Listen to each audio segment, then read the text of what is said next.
হরে কৃষ্ণ বন্ধুগণ, welcome to my another mini blog. তো এই ব্লগটা কিন্তু আমি প্রথম থেকে তোমাদের সাথে করতে পারিনি, কারণ ভিডিওটা মন্দিরে গেছিলাম, জুলন উৎসবের শেষ দিন ছিল সেদিন। তো এই দেখো রাধা মাধব কিন্তু দোলনায় বসে কিন্তু সবাই কিন্তু একের পর এক দোল দিচ্ছে, আমিও কিন্তু দড়ি ধরে একটু দোল দিচ্ছিলাম।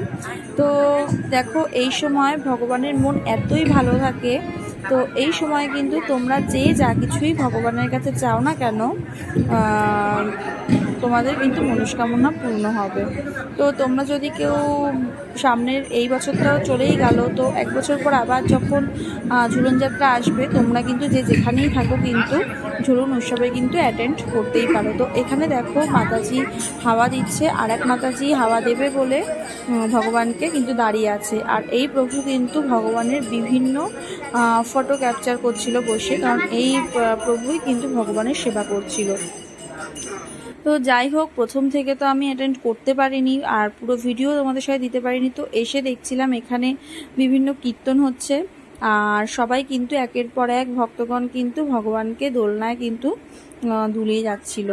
তো তোমরা এরকম কে কে ঝুলন উৎসব পেয়ে তোমরা, যাই হোক এইভাবে তো ভগবান দোল খাচ্ছিল। আর এখানে দেখো কত ছোট ছোট বাচ্চারা ভগবানকে দোল দিচ্ছিল। তো ওদের দেখে আমারও তখন মনে হচ্ছিল যে মেয়েকে আমি কেন আনলাম না, মানে তাহলে প্রথম বছর যাই হোক আমার মেয়ে, এই বছর তো যাই হোক একটুখানি ঘুরতে শিখেছে বা দোল ফুল টানতে জানে। তো যাই হোক পরের বছর আবার নিশ্চয়ই হবে। তো এখানে দেখো আমাদের মন্দিরের সঙ্গীরা কীর্তন করছে রাধা মাধবের, আর বাবাই কিন্তু মৃদঙ্গ বাজাচ্ছে আর সৌরভ কিন্তু বেড়া দিচ্ছে। আর দেখো কত ভক্তগণ বন্ধুগণ, কত ভক্তদেরকে এসছে, কারণ যেহেতু ঝুলনের শেষ দিন ছিল। তো এখন দেখো ভগবানকে ভোগ লাগাবে বলে এই প্রভু এখন নিয়ে যাবে অলটারে। তো একজন মাধবকে নিয়েছে আর একজন রাধারানীকে নিয়েছে, এইভাবে কিন্তু এখন অলটারে নিয়ে যাওয়া হবে, কারণ এখন ভগবানের ভোগ লাগবে। তো যাই হোক ওদিকে ওরা ভোগের অ্যারেঞ্জ করছে, আর এই দিকে কিন্তু একটা কীর্তন হচ্ছিল। তো কীর্তনের পরে কিন্তু আমাদের পাঠ শুরু হবে। তো এই এক মাতাজি আবার ময়ূর পাখাটা দিতে এসেছিল, আর এদিকে তো ওই প্রভু তো ভগবানের বিভিন্ন সেবায় নিয়োজিত ছিল, ভগবানকে ঠিকঠাক করে রাখছিল, কারণ ভগবানকে তুলে এক জায়গা থেকে আর এক জায়গায় নিয়ে যাওয়ার পর ভগবানের অনেক সাজানো গোছানো থাকে, আবার সাজানো গোছানো না থাকলেও দেখতে ভালো লাগে না। আর ওই দিকে দেখো আমাদের জগন্নাথ দেব, বলদেব আর সুভদ্রা মহারানী, তোমাদেরকে দর্শন করিয়ে দিলাম।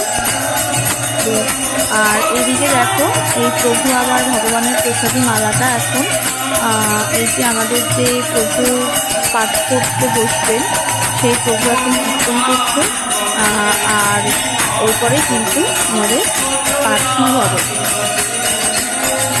তো যাই হোক এখন এদিকে ভোগ লাগবে আর এদিকে পাঠ শুরু হয়েছে। তো আজকে জগন্নাথ বলদেব সুভদ্রা মহারানীকে খুব সুন্দর লাগছিল, যাই হোক খুবই সুন্দর লাগছিল, দেখতে সত্যি চোখ ফেরানো যাচ্ছিল না। তো এইভাবে তো সময়টা কাটালাম, আর এদিকে চিন্তা হচ্ছিল মেয়ের জন্য। আর এদিকে দেখো আমি তোমাদের সাথে একটু আমাদের প্রভুপাদের ছবিটাও একটুখানি ভিডিও করে তোমাদের সাথে শেয়ার করে নিলাম। জয় প্রভুপাদ। এটা হচ্ছে গিয়ে আমাদের ইস্কনের প্রতিষ্ঠাতা কৃষ্ণ কৃপা শ্রীমূর্তি শ্রীল অভয় চরণারবিন্দ ভক্তিবেদান্ত স্বামী প্রভুপাদ। তো এখানে তো শম্ভুদা এরা কিছু একটা নিয়ে আলোচনা করছিল, কারণ যেহেতু সামনে জন্মাষ্টমী, সেই জন্মাষ্টমীর কোনো বিষয় নিয়ে এদিকে ওরা আলোচনা করছিল। আর এদিকে কিন্তু আমাদের ওই কীর্তন করছিল, সবাইকে বলছিল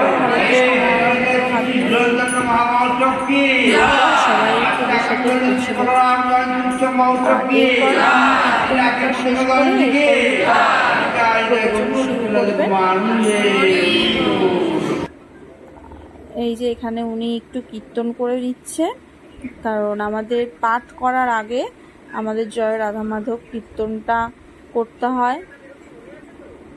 তো উনি কীর্তনটা একটু তোমাদের শুনিয়ে দিই।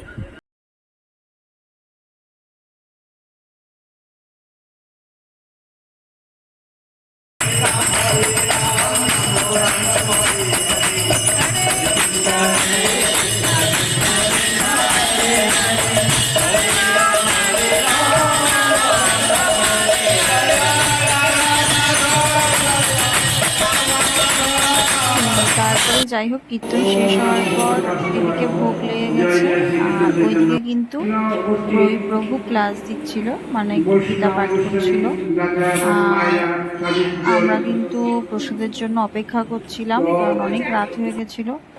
তো এই যে প্রসাদ, আজকের প্রসাদে কিন্তু পোলাও আলুর দম, আর সবাই কিন্তু লাইন দিয়ে দাঁড়িয়ে পড়েছে যে এরপর কিন্তু প্রসাদটা নিয়েই কিন্তু বাড়ির দিক চলে যাব। তো লাইনে প্রচুর লোক দাঁড়িয়েছিল, যার জন্য আর লাইন থেকে সরে পুরো তোমাদের সাথে সব লোকজন দেখাতে পারিনি। তো আমার আগে ছিল এই বয়স্ক প্রভুটা, তো তারপরেই আমি প্রসাদটা নিলাম, পোলাও আলুর দম আর মিষ্টি। তো নিয়ে বাড়িতে চলে এসেছি। আর আজকের ভিডিওটা আমার এত পর্যন্তই।